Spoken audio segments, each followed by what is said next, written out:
La fecha de entrega de su hijo no se había pactado, ya que Rosalía se oponía a escribir lo que ellos le pedían. Pero quien necesitaba a que lo hiciera era su propio hijo, ya que estaba de rehén. El plazo que le pusieron los extras a Rosalía se cumplía en el año 2000. Ya habían pasado 5 años desde la captura de Felipe, hasta que Rosalía decidió hacer público lo que ellos le pedían.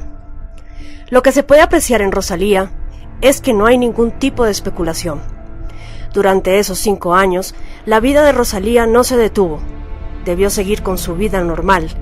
Desde el primer momento, tuvo que decir que su hijo se había ido a Brasil. Algo normal, tanto para ella como para los demás.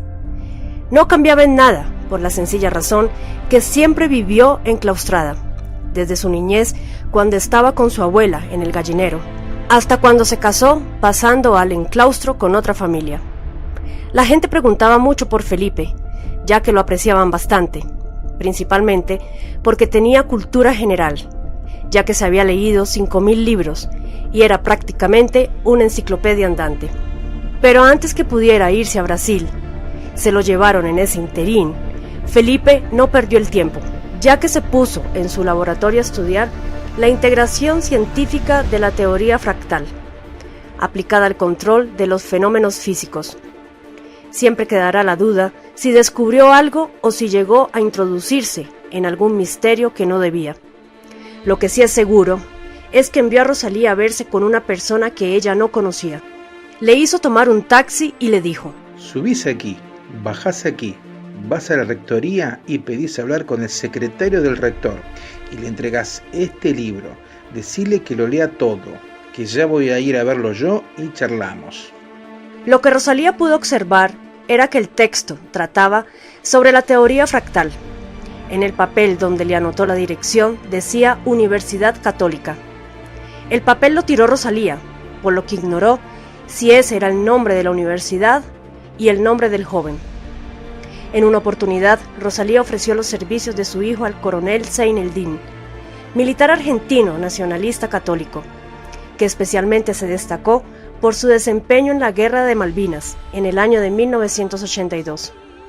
Debido a la trayectoria que tenía Felipe, sería un desperdicio no aprovecharla en bien de la patria, y así fue como Zaineldin lo contrató como secretario privado. Luego de la CIDE, Secretaría de Inteligencia del Estado, fue enviado a Estados Unidos a la DEA para realizar un curso sobre narcotráfico. Rosalía no conocía personalmente al coronel, pero sí a través de su hijo, ya que era su líder. De boca de Rosalía solo salían sapos y culebras para referirse al coronel, hasta que Felipe un buen día montó en cólera y le dijo a Rosalía los epítetos más irreproducibles que puedan no figurar en la lengua española. Cortó el diálogo con ella, dio un portazo y se fue, ya que debía viajar urgente para solucionar un entuerto que estaba en litigio con el gobernador de la provincia de Santa Cruz. Rosalía quedó desolada, angustiada, contrariada e instantáneamente le acercaron la solución. La verdad que cuando se tomó el atrevimiento de escribirle al coronel, había 1000 posibilidades. Una que no llegase a sus manos, otra que no le diese curso e importancia. En fin, esperaba lo peor. Pero ocurrió que a la semana que regresaba Felipe de Santa Cruz, suena el teléfono y Rosalía le dice: es para vos, del regimiento de Palermo. Rosalía se puso blanca y Felipe lo tuvo que notar, porque le dice: vieja, ¿qué hiciste? Rosalía corrió a buscar el borrador de la carta y le dijo: le envié esta carta al coronel. ¿Y él? ¿Y por qué hiciste eso? Rosalía se quedó muda. Felipe atendió la llamada y le dijeron que fuese de inmediato para entrevistarse con el coronel Zaineldin. Así fue la conexión. A partir de ese momento, Felipe debía ir todas las mañanas a determinada hora, hasta que un día le dice a Rosalía: ahora, por haberte expresado inmoralmente, despectivamente, insolentemente hacia el coronel, te digo: ¿quién crees que sos vos para tomarte el atrevimiento de denigrar a una persona que no conoces? ni tenés la más leve idea de lo que es contar con una persona del nivel moral, espiritual, de honor cívico-patriótico, que enaltece el ejército argentino, que cuenta en sus filas con un ser humano del calibre del coronel Zeneldín. ¿Me lo podés explicar? A esa altura, Rosalía ya estaba más achicharrada que un chicharrón. No sabía ni tenía idea que su hijo fuese a efectuar tal estoica defensa por el coronel. La dejó apabullada con tal heroísmo. Es así que volaron las chispas de la fervorosa parada de carro. A pesar de poseer faroles, no la protegió la luz divina y le dijo: de ahora en adelante vas a tener que venir todos los días conmigo y vas a trabajar para el coronel. Rosalía no pudo más que reconocer su apresurado juicio de evaluación. Debía reconocer lo equivocada que estaba hacia esa persona. De esa forma fue que ella llegó a tomar contacto con el coronel, debiendo colaborar con su agenda privada, acercándole gente que llegaba de todas partes de la República Argentina para entrevistarse con él, previa audiencia solicitada. Muchas veces las citas se agendaban con un mes de anticipación. A partir de ese encontronazo con Felipe, se fueron limando las asperezas que se produjeron debido a su desconocimiento. Rosalía lamentaba profundamente la ligereza de apreciación. La particularidad del coronel es que tenía la virtud, el don, de predecir los hechos anticipadamente, o sea, a largo plazo. Y ese solo hecho era lo que lo destacaba, porque no solo hablaba, entre comillas, cosa muy común entre la gente que se postula para algún cargo gubernamental, sino que partía de la premisa que no bastaba con hablar sin conocimiento de causa. El discurso banal, hueco, sin consistencia, ya no cuaja. Debe ser una exposición de peso que tenga cuerpo y alma. De allí que el coronel se valiera de los gráficos, eso era voz populi. Todo el que lo visitaba, sea periodista, empresario o estadista, salía con una amplitud de conocimientos, de cómo debía encararse tal o cual problema o situación. ¿Qué tiempo tomaría llevarlo a cabo? ¿Qué resultados favorables obtendría si encaraba tal o cual operación? ¿Cuáles serían los beneficios tangibles o a qué costo sería factible? ¿Qué resultados positivos se obtendrían? Siempre hablando en aras de los beneficios que obtendría para el país, de cómo erradicar la pobreza, con qué y cuáles elementos se contaría. Todo lo tenía previsto gráficamente. Era muy aguda su visión de los hechos. Estuvo entrenando y dando clases en diferentes países e instituciones. Por nombrar alguna, Panamá. Dio charlas a coroneles en el Pentágono, etc. Esa trayectoria llena de honor y halagos motivó el reacio preceder. El triunfo de unos es la derrota manifiesta para los siniestros, que acusan recibo, complicándole la vida, ya sea con el copamiento del cuartel de La Tablada en el año 1989, o la sublevación de los militares en contra del gobierno de Carlos Menem, el 3 de diciembre de 1990. Hechos ligados entre sí para desprestigiarlo y quitarlo del medio, destruirlo, cortar su carrera, destituirlo, ya que hacía sombra sus nefastos planes de llevar a cabo el gobierno mundial. La crisis militar argentina tiene su origen en 1930, oportunidad en que las Fuerzas Armadas intervienen para interrumpir la continuidad institucional del país.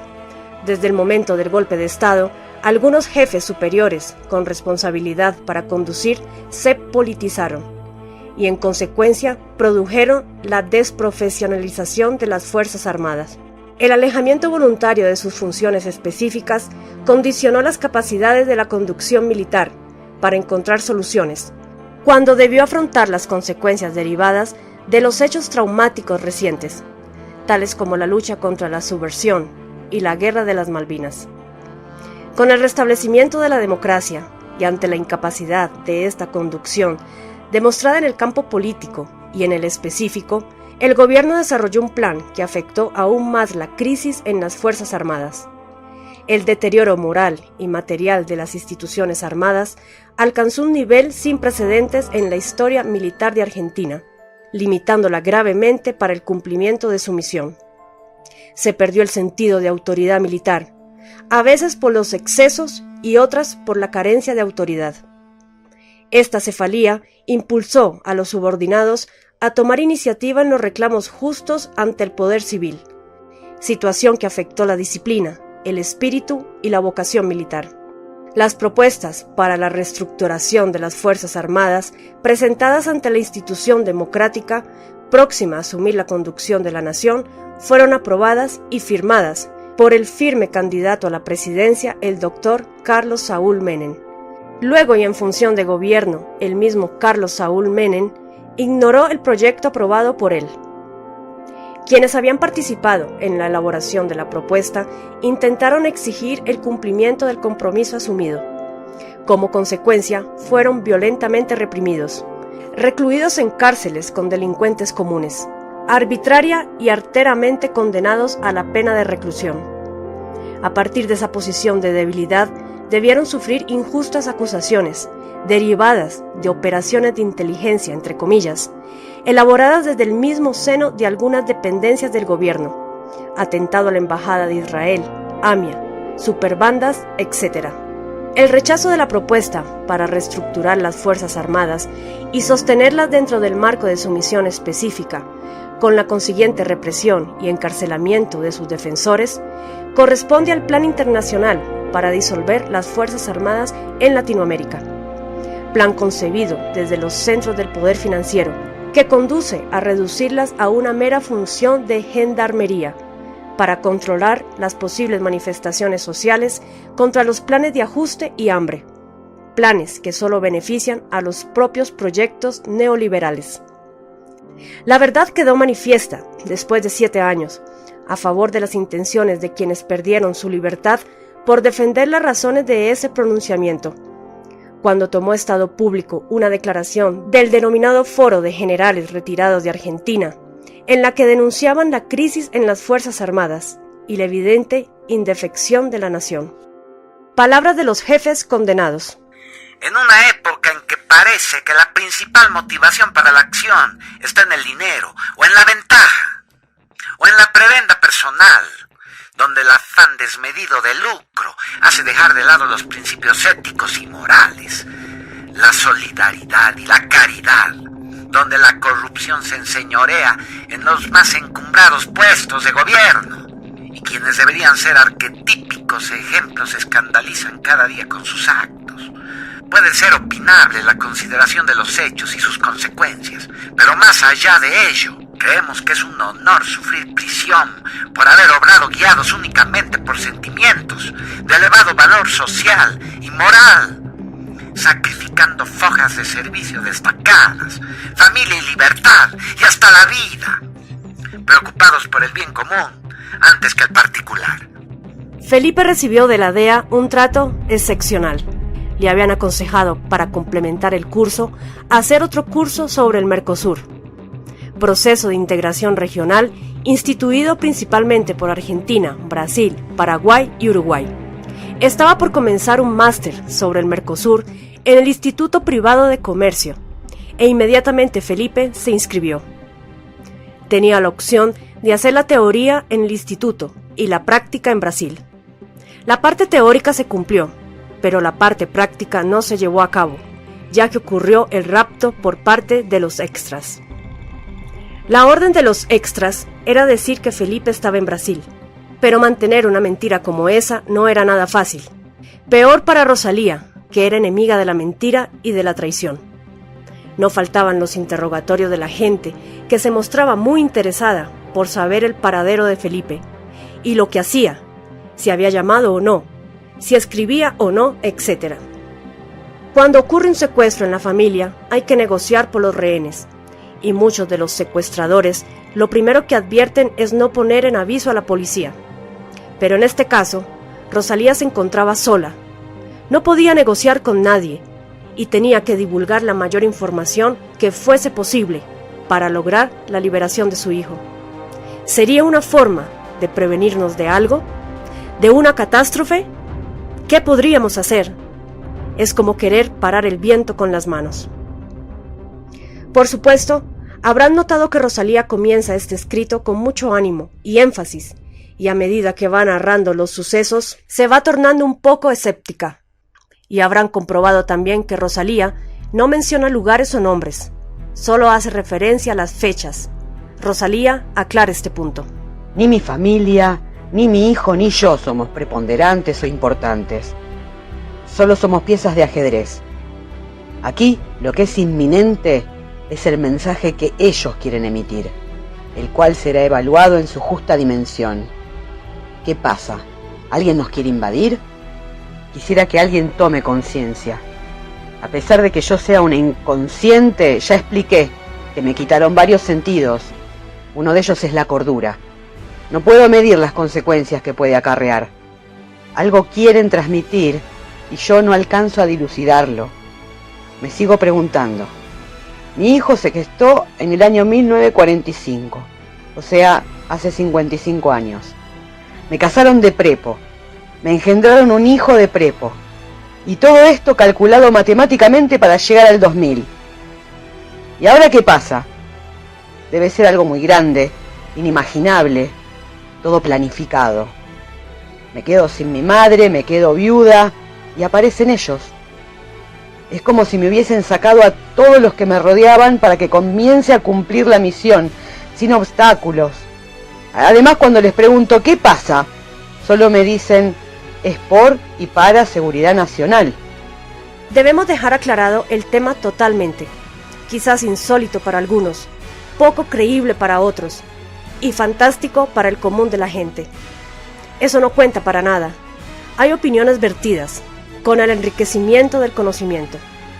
La única verdad es la realidad. Después de mucho conversarlo con su hijo, donde pasaron noches sin dormir, sacando conclusiones, evaluando los pro y los contra, para decidir al fin y de común acuerdo colaborar con los extraterrestres, y que no actuarían ni decidirían nada por voluntad propia. Al ver que no solo las intenciones, sino la capacidad cultural y el poder de convicción para llevar a cabo la carrera más corta al conocimiento, los convenció.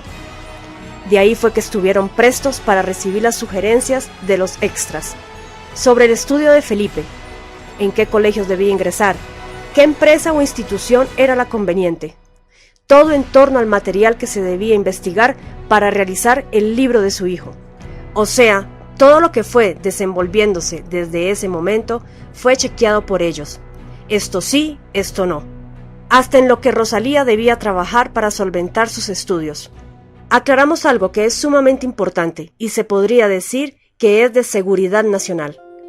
Argentina fue elegida, privilegiada con el don de poseer, por primera vez en el mundo, la visita, el contacto personal de seres de otras galaxias. Por lo tanto, le cabe solamente a Argentina evaluar e investigar el hecho. Rosalía como argentina se debía a su país y a sus fuerzas armadas. Solo le restaba por decir. No quiero nada, no pretendo nada. Todo lo que tenía que decir ya lo dije. Solo me resta esperar como me lo indicaron, y solo de mi proceder será el buen resultado, por lo cual no quiero ni debo defraudarlos, ya que los primeros perjudicados seríamos mi hijo y yo. De ahora en más, nada será como era entonces. No puedo borrar con el codo lo que escribí con la mano. No puedo borrar lo que está escrito en el universo. No tengo el poder de paralizar el mundo para que no gire. No puedo parar o interrumpir la misión específica de la humanidad hacia el cosmos. No creé este mundo, solo soy creación de él. Soy parte de la humanidad y por lo tanto, un engranaje de esta maquinaria. Que nos guste o no, sigue su proceso evolutivo, que nada ni nadie puede evitar, interrumpir, detener o obstaculizar. Creo que estamos en el final de los tiempos. Y el planeta debe rendir examen por la superación de los siglos, mostrar su poderío atmosférico en todas sus formas, diluvios, huracanes, terremotos, maremotos, sequías, nevadas, volcanes, etc. A lo cual deberíamos estar preparados para la batalla final. Respetuosamente, con fe y humildad, María.